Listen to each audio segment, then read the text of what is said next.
The semiconductor company has had a tough time keeping up with the rapid growth in artificial intelligence, especially when compared to companies like Nvidia and AMD.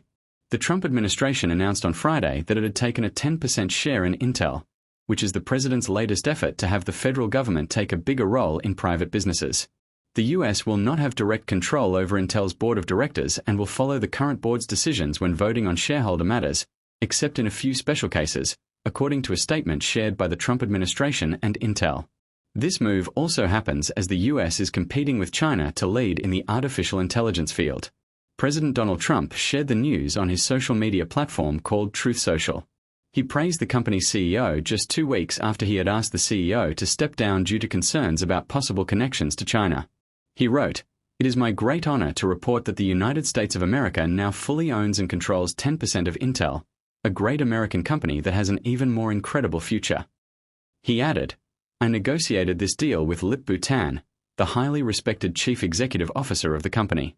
The United States paid nothing for these shares, and the shares are now valued at approximately $11 billion. This is a great deal for America and, also, a great deal for Intel.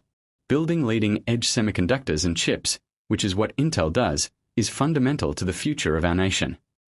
Although the U.S. had taken temporary stakes in some companies during the 2008 to 2009 financial crisis as part of a bailout, this move is unusual because the economy is not currently in a crisis.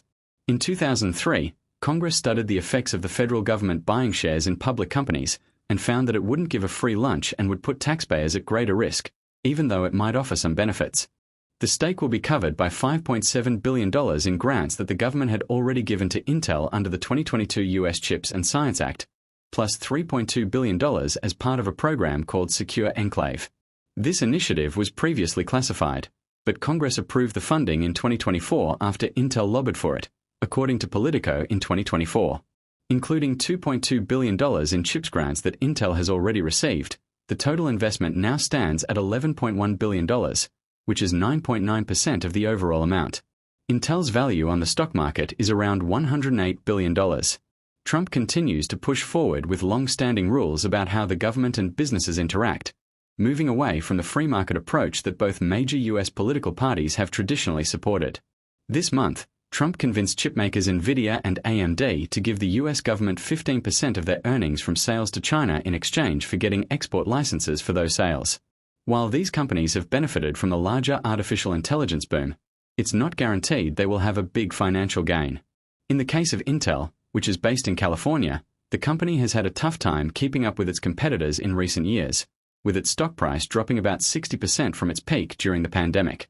However, as the race for artificial intelligence continues and computer chips are seen as a key part of national security, Trump's officials focused on Intel as a way to improve U.S. control over chip manufacturing. Earlier this week, Japan's SoftBank announced it would invest $2 billion in Intel to show their commitment to investing in advanced technology and semiconductor innovation in the United States. Some Democrats have also supported this move. U.S. Senator Mark Warner from Virginia said in a statement on Friday evening, "U.S. leadership is important for both our economy and national security. Taking an equity stake in Intel may or may not be the right choice, but one thing is clear. Letting cutting-edge chips go to China without limits will reduce the value of any investments we make here at home. We need a strategy that supports American innovation, strengthens our workforce, and ensures the future of technology remains in American hands."